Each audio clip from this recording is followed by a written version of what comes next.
Hello, you all know me, I'm Cath Dwyer and I'm in the phone booth in the journalism room on level 5, and today I'm going to show you how to use that phone recorder in the phone booth and record your interview into Audacity. Okay, so let's have a look at what we're working with here today. We have a phone to make a call on, we've got a microphone for you to talk into, a set of headphones so that you can listen to what you're doing. We have an iMac to record your interview onto using Audacity. We have this hybrid unit, which is how you connect your phone call and your microphone to the computer. And finally, we have a mixing desk, which allows you to control the level of your voice and your caller individually. The first thing you need to do is open Audacity. So just click on the icon in the dock at the bottom of the screen. It's the one with headphones.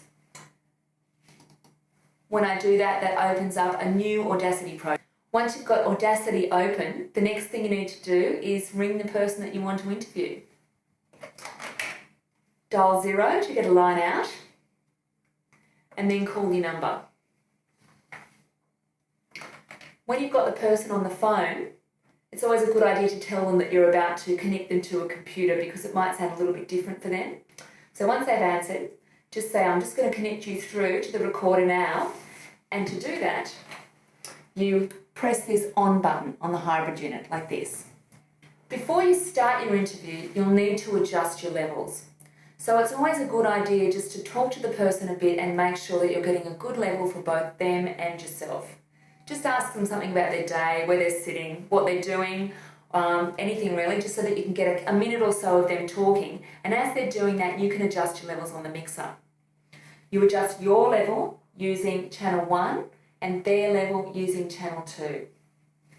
And what you want to look at when you're doing that is the meters, which are right at the top of the screen.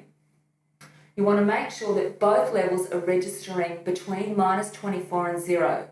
So you don't want them to be hitting 0 all the time. You want them somewhere more around the -12, which is that line between -24 and 0.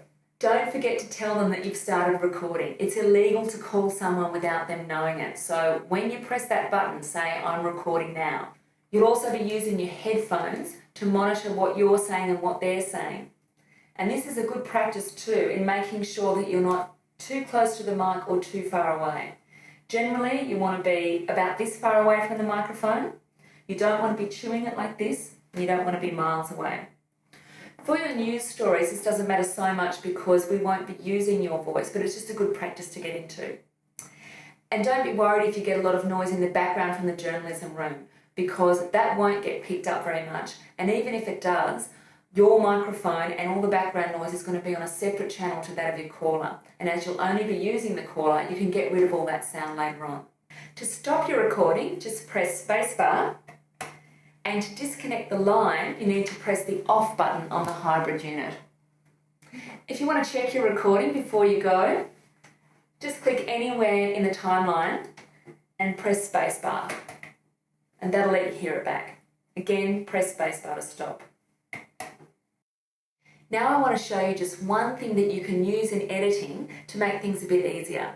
This is where you separate your voice from the caller voice so that you can eliminate any little sounds that you might have made and also any noise that might have leached in from the journalism room.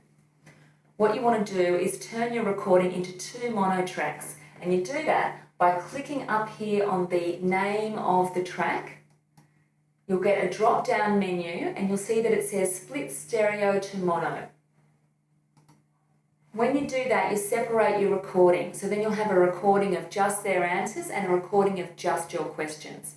Now, make sure that you don't do this now, but do it later on when you're editing. Because for now, what you want to do is export your track export your interview and take it with you. And you want to make sure that the questions and answers match up together so you don't make any mistakes. To save your project, just go up to File, then go to Save Project As. You need to save it onto the audio data drive, and you need to create a new folder as well as saving your project. So click on New Folder, give it a name. Usually you'll name it your name, the date, and maybe something about the person that you've interviewed or the story that you're doing. Make a new folder,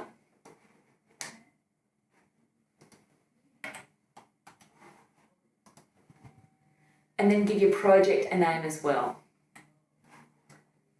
Click Save and you've saved it. The last thing you need to do is to back up your project. You can't assume that anything left on this computer will be safe, so you need to take your interview with you when you go. Now you do this by clicking on the Finder, which if you're not familiar with the Mac is the two little faces down the bottom in the dock. Double click on there and go to the audio data drive. Then it's just a matter of clicking on the folder and dragging it over to your portable drive. You need to take the whole folder. It's what's called the root folder, and that's the new folder we just got you to make. Click and drag that over to your portable drive, and then to eject your drive, you need to drag your drive into the waste paper basket down the bottom. And once you've done that, you've backed up your project and you're ready to go.